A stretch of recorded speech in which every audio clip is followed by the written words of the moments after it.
한 주간 평안하셨습니까? 오늘은 우리 민족에게 아주 특별한 날이죠.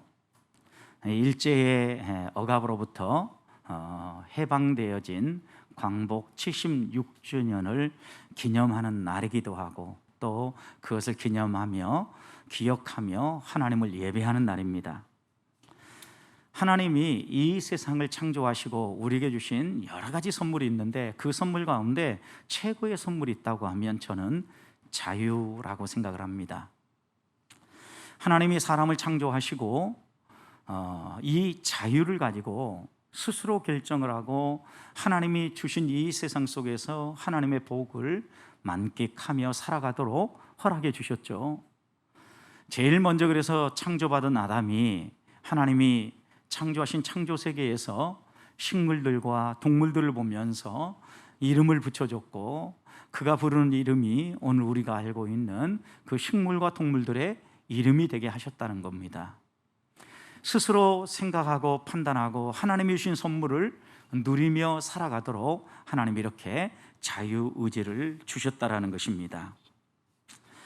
그런데 이렇게 스스로 생각하고 결정하고 살아갈 자유를 빼앗긴 사람, 여러분, 그런 사람의 삶이 행복할 수 있겠습니까? 그래서 주권을 잃은 나라라든가 개인은 미래가 없다라고 이야기를 합니다. 우리나라도 일본에 의해서 주권을 빼앗겼을 때 수많은 사람들이 자신의 삶을 뒤로하고 나라의 주권 회복을 위해서, 자유를 얻기 위해서 모든 것을 헌신한 이유가 무엇입니까? 나라가 없이는, 그리고 또 자유가 없이는, 주권이 없이는 아무리 내가 이 세상에서 많은 것을 한다 할지라도 그것은 행복한 삶이 아니라는 것을 알았기 때문입니다. 이스라엘 백성도 그 어떤 이 세상의 나라보다도 자유의 소중함을 알고 있는 나라이지요. 하나님의 섭리 가운데 이들은 애굽에 내려갔습니다. 요셉의 돌봄 안에서 행복한 삶을 살고 있었습니다. 그런데 요셉을 알지 못하는 왕이 나오면서부터 이들의 삶이 어려워지기 시작한 거죠. 단순히 이들의 삶을 여러 가지 면에서 어려워진 정도가 아니라, 요셉을 알지 못하는 왕은 이스라엘 백성을 억압하기 시작했고 종으로 삼고 그들로 하여금 강제 노역을 하도록 하였다는 겁니다. 그래서 출애굽기 1장의 말씀을 보면 이들의 이 강제 노역이 얼마나 힘들었는지 하나님께 고통 가운데 부르짖었다 그랬습니다. 하나님 앞에 나아가서 고통 가운데 부르짖을 때 하나님은 이 이스라엘 백성을 보시고 이 이스라엘 백성을 구원하시기로 작정하시죠. 하나님의 사람 모세를 세우고 이 모세를 통하여서 애굽에서 해방되어 참된 자유, 주권을 회복한 나라로 설 수 있도록 이스라엘을 세워주신 것입니다. 하나님은 우리 인간이 누구나 이 땅을 살아가는 동안 속박하지 않고 또 속박당하지 않고 살기를 원하십니다. 하나님이 내게 무언가를 더 줬다고 힘이나 물질이나 소유를 가지고 다른 사람을 억압하는 삶은 하나님이 원하시는 삶이 아닙니다. 하나님이 주시는 힘과 자유는 권세를 부리기 위해서 하나님이 주신 게 아니라 어려움 가운데 있고 지쳐있는 사람들을 손잡아 일으켜주며 섬기라고 하나님이 주신 것임을 잊지 말아야 합니다. 이 땅을 살아가는 인간 한 사람 한 사람을 여러분 보십시오.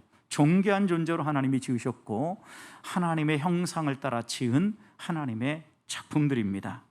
이런 하나님의 작품을 손상하고 또 자유를 억압하며 불행한 삶을 살게 만든다는 것은 하나님의 뜻과 역행하는 길이라는 말씀입니다. 그래서 하나님은 이스라엘 백성이 고통 가운데 자유를 위하여 간구할 때 친히 찾아 내려오셨고 이스라엘 백성을 애굽에서 건져 주셨던 것입니다. 근데 여러분, 우리가 믿는 하나님은 이렇게 우리를 구원하고 그냥 내버려 두는 분이 아닙니다. 이스라엘 백성을 구원하여서 시내산에서 1년간 머물 때 그냥 내버려 두신 것이 아니라 그들을 왜 건져내셨는지, 무엇을 향하여 살아가야 할 것인지를 분명히 다시 교육하시고 일으키시죠. 그래서 하나님이 약속하신 약속의 땅까지 당당하게 걸어갈 수 있도록 힘을 주시는 거죠. 하나님은 이렇게 구원하신 하나님이 누구신가를 우리의 삶을 통하여서 드러내 보여주기 원하기 때문에 억압당한 우리의 삶에서 우리를 건져주시고 또 하나님의 은혜로 광야 같은 이 세상을 넉넉하게 이기게 하신다는 말씀입니다. 그렇다면 우리들이 하나님의 백성답게 산다는 의미가 무엇인가를 생각해야 합니다. 하나님이 우리를 구원하시고 자유를 주신 것은 단순히 이 세상에서 내 마음대로 살라고 하신 것이 아니라 하나님과 친밀한 교제를 나누면서 하나님의 뜻을 따라 살아가는 하나님의 백성으로 세우기 위함입니다. 그렇다면 우리들도 하나님 백성으로 산다는 의미를 분명히 이해해야 합니다. 하나님 백성은 하나님을 믿는 사람입니다. 그런 점에서 세상에 하나님을 모르는 사람들과 분명히 다른 점이 있습니다. 우리는 이런 점에서 구별되어야 합니다. 그래서 성도라고 불리는 것입니다. 우리가 이 세상을 살면서 하나님의 자녀고 구원을 입은 자고 사단의 속박에서 해방된 자라고 고백하면서도 세상과 구별되는 것이 없다고 하면 우리는 하나님 앞에서 다시 한번 우리의 삶을 점검해야 합니다. 하나님은 이스라엘 백성을 건지시고 이 광야를 향하여서 출발하기 전에 시내산에서 무엇을 준비시킨 것입니까? 하나님이 누구신지 알고 하나님을 의지하고 살아가는 삶에 대해 교훈해 주신 겁니다. 어떻게 사는 것이 하나님 백성답게 사는 것이고 어떻게 하나님을 의지하며 구별되게 살 수 있는가를 가르쳐 주신 것입니다. 사랑하는 성도 여러분, 하나님께서 이스라엘 백성이 구원받은 데서 멈추지 않고 하나님 백성답게 살아가도록 하나님이 어떤 분인가 알려주시고 또 어떻게 그렇게 살 수 있는가 교훈해 주셨다면 오늘 우리도 단순히 구원해 주시는 것에 멈추지 않고 우리들이 하나님을 닮아서 이 세상 가운데 하나님 백성답게 살아갈 수 있도록 은혜 베푸시는 분이심을 잊지 마십시다. 그리고 한 주간 살아가는 동안 우리들이 내 삶의 중심에 하나님이 서고 마치 이스라엘 백성이 출발하기 전에 그들의 삶의 중심에 하나님을 모시기 원하셨던 것처럼 오늘 또 예배하면서 우리가 세상을 향하여 나아가기 전에 우리의 삶의 중심에 하나님이 있는지 그 하나님이 내 삶을 이끌어가고 계시는지 다시 한번 돌아보면서 하나님 말씀 새기고 하나님 중심의 삶을 다짐하는 예배가 될 수 있기를 주님의 이름으로 축복합니다. 자, 그렇다고 하면 하나님은 이스라엘 백성에게 하나님을 기억하고 하나님 중심적인 삶을 살아가도록 무엇을 교육하고 무엇을 말씀하십니까? 오늘 말씀은 하나님 중심적인 삶을 살아가도록 그들의 중심에 등불을 켜라고 이야기를 하죠. 여러분, 이스라엘 백성의 진영 중심에 하나님의 성막이 있었습니다. 그런데 오늘 1절과 2절 말씀을 보면 하나님은 모세에게 말씀하시죠. 무엇을 명령하십니까? 2절 말씀을 보면 아론에게 등불을 켜라 라고 말씀하시는 거죠. 결국 우리의 삶의 중심에 하나님의 계심을 인정하고 우리의 삶에 등불을 켜는 삶을 살라는 것입니다. 여러분, 등불을 켤 때 그 등불을 켜서 올려놓는 것을 등잔대라고 합니다. 등잔대를 이스라엘 백성들은 메노라, 곧 다윗의 촛대 이렇게 불렀습니다. 특별히 이 등잔대는 유대인들의 절기 가운데 하누카라는 절기가 있는데 이 하누카 절기에 아주 중요하게 사용되어지는 그런 등잔대였습니다. 원래 이 하누카 절기는 요한복음 10장에 보면 수전절이라고 언급되어지는 절기이기도 한데요, 마카비가 수리아에 의해서 멸망당하고 회파된 예루살렘 성전을 다시 되찾으면서 예루살렘 성전을 깨끗하게 정화하고 수리하여서 하나님께 봉헌하는 것을 기념하는 절기가 수전절, 성전을 수리하고 하나님께 봉헌하는 절기로 이렇게 드렸던 겁니다. 그런데 요세푸스는 이 절기를 빛의 절기라고도 표현했는데 그 이유인즉슨 이들이 이 등잔대에 불을 하나씩 밝혔다라는 거예요. 8일 동안 이 수전절 절기가 진행되는데 원래 불을 붙이기 위한 온 등잔대가 하나 있고, 이 등잔대와 함께 오늘 이 본문에 나오는 등잔대가 또 나오죠. 오늘 본문에 나오는 등잔대가 메노라인데, 다윗의 촛대라고 하는 이 촛대는 나무가지 형상으로 중간에 나뭇가지가 하나 올라오고 양쪽으로 3개씩 가지가 올라가는 쌍을 이루고 있는 촛대입니다. 그러니까 원래 가지고 있는 촛대에 불을 붙인 다음에 이 촛대를 가지고 이 7개의 촛대의 불들을 하나하나씩 밝혀가는 절기가 빛의 절기인 수전절이었던 거죠. 그래서 이들은 이 절기를 지키면서 하나님 앞에서 다시 한 번 더 자신들이 누구인가를 기억하고 하나님 앞에서 헌신을 다짐했다고 합니다.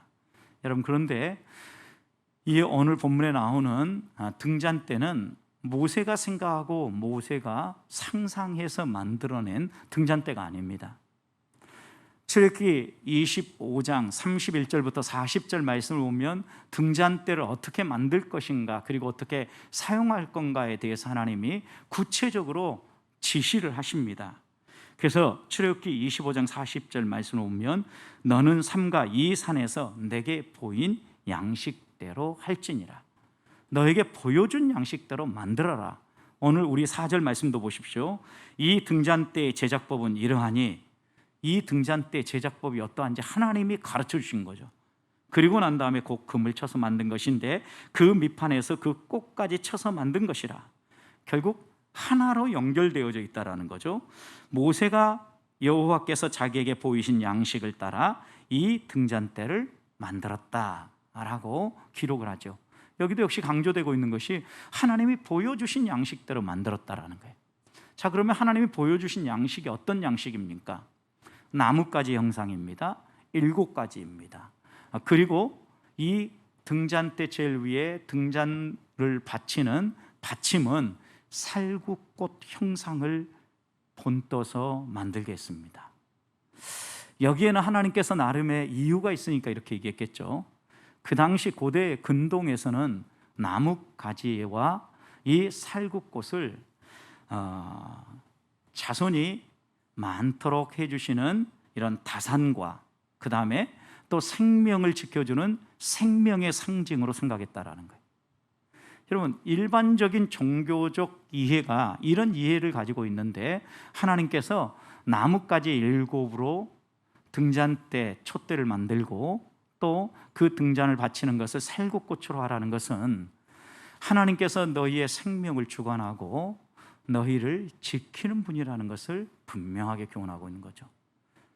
한 사람이 이 땅에 태어나고 한 사람이 이 세상에서 떠나는 것, 이 모든 것들을 하나님이 주관하신다라는 걸 깨우치기 위해서 그 당시에 모든 사람이 이런 모양과 이런 형상을 보면 이건 다산과 생명에 대한 약속이구나, 이렇게 느낄 수 있도록 하나님은 그런 양식으로 만들게 하셨다라는 겁니다. 그리고 이것을 만들 때 하나님은요, 끊어지지 않도록 통으로 만들게 하시죠. 통으로. 그래서 아마도 출애굽기 25장에 보면 성령의 감동함을 받은 브살렐과 오홀리압이 성전에 여러 도구들을 만들지 않습니까? 이런 도구를 만들 때 모세가 오홀리압과 브살렐에게 하나님이 가르쳐 주신 양식을 설명하면 그 설명을 따라서 이들이 만들었는데 아마도 나무로 먼저 모형을 만들고 그 모형 위에 금덩어리를 올려서 그것을 쳐서 내려가면서 밑판부터 위에 꽃 받침까지 다 망치로 쳐서 두들겨서 만들어냈다라는 게 오늘 제작법에 대한 소개입니다. 하나님은 이런 방법을 통하여서 분명하게 말씀하시는 바가 있습니다.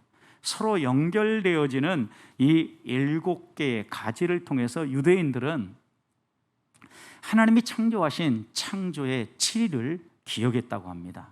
불을 하나하나 밝힐 때마다 하나님이 이것을 창조하셨고 또 이것을 창조하셨고 결국 마지막 날에는 하나님이 모든 걸 창조하고 안식하셨다라는 걸 기억했다라는 거예요. 그래서 메노라 촛대 가운데 촛대가 살짝 더 올라가 있는데, 이 가운데 등불을 제일 마지막 날 안식의 기념으로 불을 밝혔다고 합니다. 적어도 이 촛대를 만드는 일을 통하여서 하나님께서 분명하게 이스라엘 백성들에게 무엇을 보여주려고 하신 겁니까? 이 촛대를 만들고 이 촛대에 불을 밝히는 일을 통하여서 하나님은 그들의 생명의 주관자라는 것을 분명히 말씀하시는 거죠. 지금 광야를 향하여서 떠나가려고 하는데 그들이 제일 두려워하는 게 무엇입니까? 생명에 대한 위협입니다. 그런데 하나님은 이들에게 그들의 삶 중심에 있는 성막에 등불을 밝히게 함으로 너희의 생명의 주관자는 너희 자신이 아니라, 너희가 스스로 노력하고 애써서 유지하는 것이 아니라 내가 책임져 주는 것이다. 오늘도 우리가 생각해 보십시오. 코로나19의 강력한 위협이 있는데 이런 위협들 가운데서 우리가 어떻게 안전하게 살 수 있습니까? 우리들이 조심하고 열심히 운동하고 건강한 음식을 먹고 건강하게 활동하기 때문에 우리들이 오늘의 건강을 유지하고 있습니까? 분명히 이런 것들이 우리의 건강을 유지하는 데 중요한 요소입니다. 그렇지만 여러분, 좋은 음식 찾아 먹고 열심히 운동한 사람도요, 일찍 단명하고 죽는 사람이 얼마나 많이 있습니까? 생명의 주관자는 우리가 아니라 우리의 하나님이라는 말씀입니다. 그렇다고 하면 우리가 이 땅을 살아가는 동안 우리 앞에 펼쳐지는 일들 때문에 모든 걱정들, 앞으로 어떻게 이 세상에서 우리가 살아갈까 두려워하지 말고 우리의 생명의 주관자이신 하나님의 손을 붙잡고 우리에게 맡겨주신 사명을 완수하기 위해서 오늘 하루를, 또 한 주간을, 남은 인생을 살아가라고 당부하고 있는 겁니다. 사랑하는 성도 여러분, 한 주간 살아가는 동안 우리 앞에 어떤 상황이 펼쳐진다 할지라도 두려워하지 말고 생명의 주관자이신 하나님 의지하면서 그 하나님 바라보면서 우리의 길에 밝은 빛으로 나타나시는 생명의 하나님을 의지하면서 승리하는 성도들이 되시기를 주님의 이름으로 축복합니다. 두 번째, 그러면 하나님은 우리에게 어떻게 등불을 켜라고 말씀하십니까? 2절 말씀을 보면 아론에게 말하여 이르라. 하나님이 모세에게 말한 것을 이제 아론에게 전달하죠. 그래서 등불을 켤 때에는 7 등잔을 등잔대 앞으로 비추게 할지니라 그랬어요. 여러분, 등잔대 앞으로 등불을 비치게 해라 라고 이야기하죠. 생각해 보십시오. 상식적으로 어떤 사람이 등불을 켜는데 등불을 다른 데 비치지 못하도록 등잔불을 숨겨 놓겠습니까? 그러지 않겠죠. 모두가 볼 수 있도록 등불을 켜는 목적은 밝히는 데 목적이 있으니까 환하게 밝히기 위해서 하겠죠. 그런데 하나님은 그것 가운데 특별히 한 가지를 더 지칭하는 거죠. 등잔대 위에 등불을 켤 때 등잔대 앞으로 비치게 하라는 거예요. 출애굽기 26장 35절을 보면 성전 안에 등잔대와 그 앞에 어떤 것을 배치할 것인지를 구체적으로 지침해 주시죠. 휘장 바깥 북쪽에 상을 놓고 남쪽에 등잔대를 놓아 상과 마주하게 해라 이렇게 얘기했어요. 자, 그러면 남쪽에 등잔대가 있어요. 등잔대 앞으로 불을 비췄어요. 그럼 뭘 비추라는 거예요? 그 마주하고 있는 게 뭐라고요? 상이에요. 상. 무슨 상? 떡상입니다. 진설병을 진설해 놓았던 떡상인데요, 그곳에는 이스라엘 백성 12지파를 상징하는 떡 12덩어리를 매일 올려놓았어요. 매일.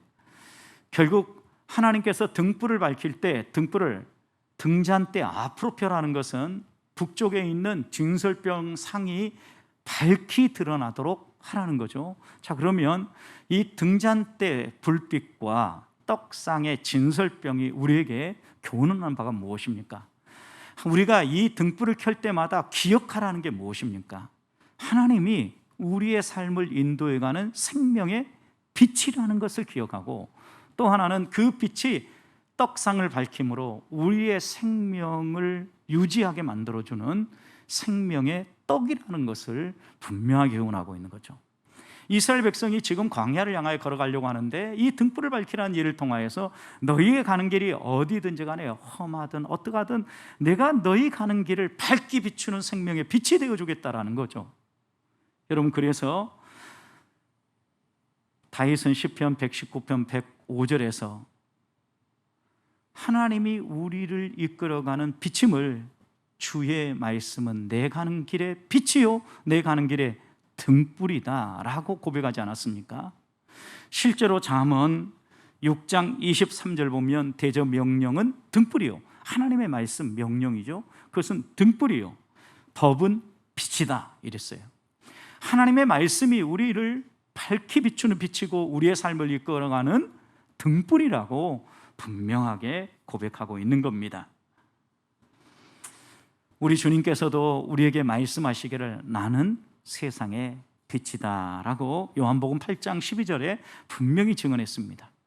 그러면서 나를 따르는 자는 어둠에 다니지 않고 생명의 빛을 얻으리라 그랬어요. 성도 여러분, 결국 이스라엘 백성들이 두려움 가운데 광야길을 걸어가려고 하는데 하나님이 이 등불을 켜는 의식을 통하여서 너희의 삶의 중심에 생명의 빛인 나를 의지하고 내가 너희에게 비추는 대로 순종하며 따라와라 라고 초청하고 있는 거죠. 그러면 너희가 방황하지 아니하고 어둠에 다니지 아니하고 생명을 유지하리라 말씀하시는 거죠. 또 하나, 떡상을 밝히 비춰줌으로 너희의 생명을 너희의 노력과 열심으로 유지하는 것이 아니라 내가 지탱해 준다. 너희에게 생명의 양식을 먹이는 사람은 나다. 내가 생명의 떡이다 라고 말씀하는 거죠. 우리 주님도 요한복음 6장 35절에서 나는 생명의 떡이다 라고 얘기하시면서 내게 오는 자는 결코 줄이지 아니하리라, 내게 오는 자는 결코 줄이지 아니하리라 분명히 약속하셨습니다. 성도 여러분, 이스라엘 백성이 광야를 걸어가면서 먹을 것 다 먹어버렸습니다. 무엇이 걱정되겠습니까? 뭐 먹고 살지, 어떻게 이 험한 광야길 걸어가지 걱정이 되지 않았겠습니까? 그런 그들을 향하여서 등불을 켜면서 하나님이 너희의 먹을 것을 공급하시는 분이다, 생명의 떡이다 라고 고백하면서 이 광야길을 두려움 없이 걸어가도록 초청하시는 것입니다. 성도 여러분, 오늘 우리들도 100세 시대를 살고 있다고 합니다. 그래서 많은 사람들이 노후에 대해서 걱정을 합니다. 그래서 100세 시대 어르신들이 무엇에 대해서 가장 걱정을 하는지 55세부터 79세 어르신들을 대상으로 여러 가지를 조사했는데요, 그들이 언제까지 일하기를 원하는지를 묻는 조사 가운데 사람들의 다양한 대답이 있었는데 나이가 들어가면 들어갈수록 더 늦은 나이까지 일하기를 원했다라는 거예요. 그래서 75세에서 79세 어르신들이 언제까지 일하기를 원하십니까? 라고 물었더니 이 어르신들은요 82세까지 일하고 싶다라고 대답. 우리나라의 현재 기대 수명이 83세입니다. 그런데 82세까지 일하기를 원한다 그랬어요. 이 얘기는요, 적어도 그런 응답을 하는 사람들의 한 85세, 82세까지 일하겠다라고 이렇게 응답하신 분들 가운데 대부분이요 한 40%에서 50%가 이런 대답을 했다고 합니다. 그래서 왜 이렇게 일하기를 원하는가 물었더니 생계가 걱정돼서 끝까지 일하고 싶다 이렇게 대답을 했다라는 거예요. 실제로 우리가 살아가는 세상에 먹고 사는 문제가 걱정인 게 사실입니다.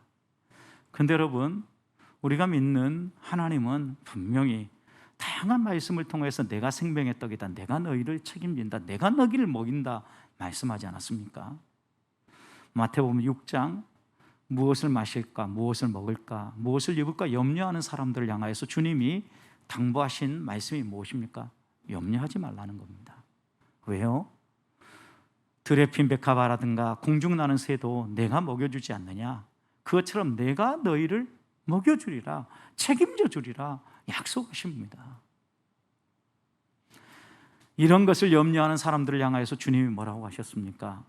믿음이 적은 자들이라고 했습니다. 하나님을 온전히 신뢰하지 못하고 하나님을 의지하지 못하니까 우리 눈앞에 있는 것들 때문에 고민하고 먹고 사는 문제로 집중하지 못하는 겁니다.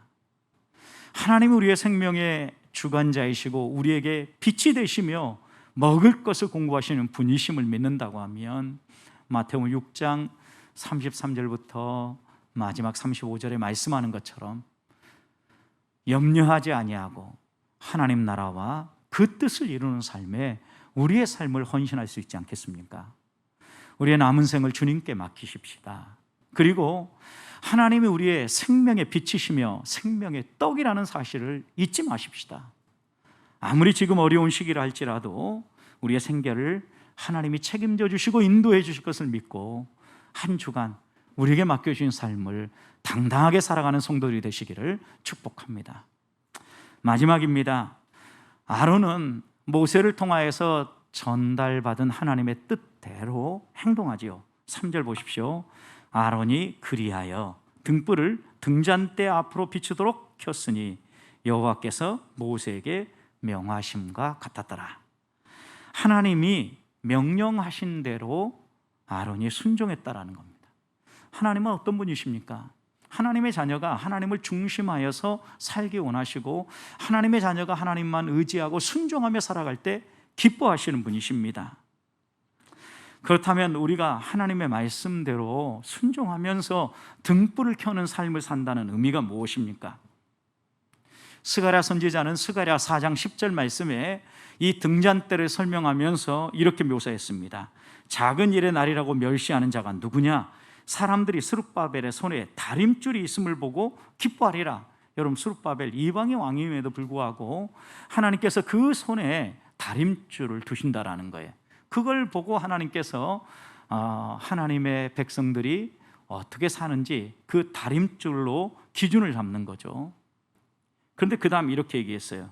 하나님이 어떻게 살아가는지 우리를 살필 것을 이 일곱은 등잔대의 일곱 이 가지를 이야기하는 거예요. 이 일곱은 온 세상에 두루 다니는 여호와의 눈이니라 그랬어요. 하나님의 눈, 이게 등잔대 일곱 가지라고 스가랴는 재해석한 거예요. 여러분, 이 등잔대에 불을 밝힌다라는 의미는 무엇이에요? 그렇다면 온 세상을 두루 다니는 하나님의 눈을 하나하나 밝힌다라는 의미죠. 여러분, 그런데 하나님의 눈이 언제 감고 있으십니까? 아니죠. 등불을 하나하나 켤 때마다 이들은 이 빛의 절기 수전절을 지내면서요, 하나님이 나를 살피시고 나를 이렇게 불꽃 같은 눈동자로 보고 계신다라는 것을 기억한 거죠.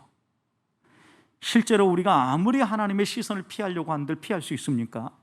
그래서 시편 139편 9절과 10절 말씀에서는 우리가 새벽 날개짓을 하면서 저 바다 끝에 가서 거한다 할지라도 거기서도 우리를 살피시는 분이 우리가 믿는 하나님이라고 이야기하지 않습니까? 하나님의 시선을 피할 수 없다라는 거예요. 그래서 시편 139편 1절부터 쭉 읽어보면요, 하나님은 나를 살피고 나를 아시는데 내 마음속의 생각까지도, 나의 안고 일어서는 행동만이 아니라 내 마음속에 있는 생각까지도 다 알고 계신다 그랬습니다. 그래서 시편 139편 3절 4절에 이렇게 이야기합니다. 나의 모든 길과 내가 눕는 것을 살펴보셨으며 나의 모든 행위를 익히 아시오니 여호와여 내 혀의 말을 알지 못하는 것이 하나도 없습니다. 하나님의 눈이 우리를 살피면요, 피할 수 없다라는 거예요. 하나님은 졸지도 아니하시고 주무시지도 아니하며 불꽃 같은 눈동자로 자기의 백성을 살피신다 말씀하지 않습니까? 그러니 우리가 등불을 켜고 그 등불을 켜는 삶을 산다는 것은 하나님의 시선을 의식하며 하나님 앞에서 산다는 거예요. 여러분, 하나님이 우리를 돌보시고 우리를 책임지시며 먹이시고 인도하시는 빛인 동시에 우리를 감찰하시는 하나님이라는 것, 살피시는 하나님이라는 것을 기억하라는 거예요. 여러분, 우리가 하나님이 어떤 분인지 분명히 이렇게 기억한다면 우리의 삶이 하나님의 뜻대로 살아가기 위해서 다시 한번 더 말씀을 붙잡지 않겠습니까? 실제로 계시록에서는 이 일곱 촛대를 하나님께서 사도 요한에게 주시는 환상을 통하여서 소아시아의 7교회를 의미한다고 설명해 줬습니다. 여러분, 7촛대의 불을 밝힌다라는 것은 7교회를 밝히 드러나게 한다. 소아시아 7교회에 우리 하나님께서 환상을 통해서 주신 말씀의 의미가 무엇입니까? 어떤 교회가 하나님이 기뻐하시는 교회고 어떤 교회가 건강한 교회인지를 분명히 말씀해 주신 거죠.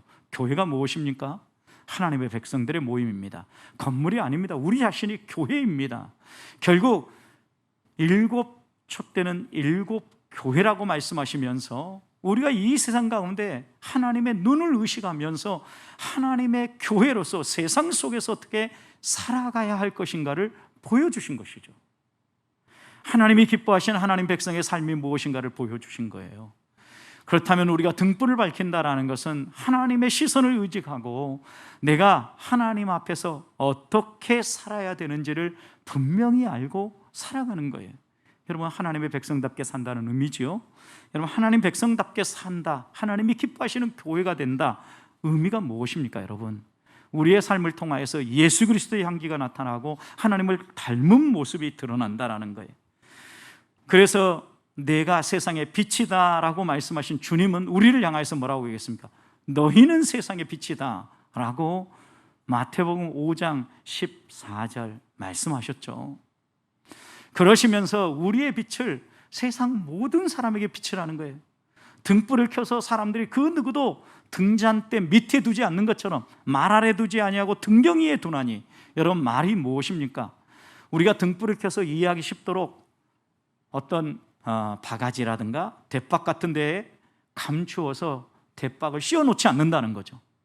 불을 켜면 그 불이 밝히 빛나도록 등경 위에 불빛이 드러날 수 있는 곳에 등잔을 놓는다는 거죠.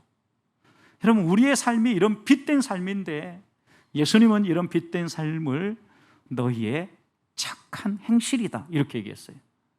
여러분, 이 땅을 살아가는 동안 우리가 하나님의 빛을 드러내며 우리도 세상의 빛으로 살아가는 비결이 있는데, 여호와의 시선을 의식하면서 나의 빛 되신 주님, 나의 생명의 양식이신 하나님 의지하면서 이 세상에 착한 일을 하며 살아간다는 의미죠. 예수님의 수제자 베드로는 베드로후서 1장의 말씀에서 1장 3절 4절 말씀을 통하여 하나님은 우리가 신의 성품에 참여한 자가 되도록 우리를 창조하셨다라고 얘기합니다. 여러분, 신의 성품에 참여한다는 의미가 무엇입니까? 하나님의 성품을 닮아가게 하신다라는 거죠. 그것을 베드로후서 1장 5절, 6절, 7절에서는 이렇게 묘사했어요. 그러므로 너희가 더욱 힘써 너희의 믿음의 덕을, 덕의 지식을, 지식의 절제를, 절제의 경건을, 경건의 형제 우애를, 형제 우애의 사랑을 더할지니라 그랬어요. 여러분, 우리가 어떻게 우리의 삶이 믿음의 길이 시작합니까? 믿음으로 시작하죠. 믿음으로. 이 믿음이 결국 우리를 어디로 이끌어 갑니까? 바울이 고린도서를 통하여서 우리에게 가장 좋은 길로 제시했던 게 무엇입니까? 사랑이에요. 그 베드로 사도도 똑같이 믿음으로 시작한 이 신의 성품에 사면 사람의 모습을 사랑으로 마무리하는 겁니다. 믿음의 덕을, 덕의 지식을, 지식의 절제를, 절제의 인내를, 인내의 경건을, 경건의 형제 우애를, 형제 우애의 무엇을요? 사랑을 더할지니라.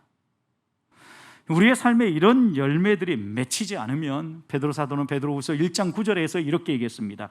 이런 것이 없는 자는 맹인이라. 어떤 존재라고요? 빛이 없는 존재예요. 앞을 보지 못하는 존재라고요. 맹인이라. 멀리 보지 못하고 그의 옛 죄가 깨끗하게 된 것을 잊어버린 사람이라고 그랬어요.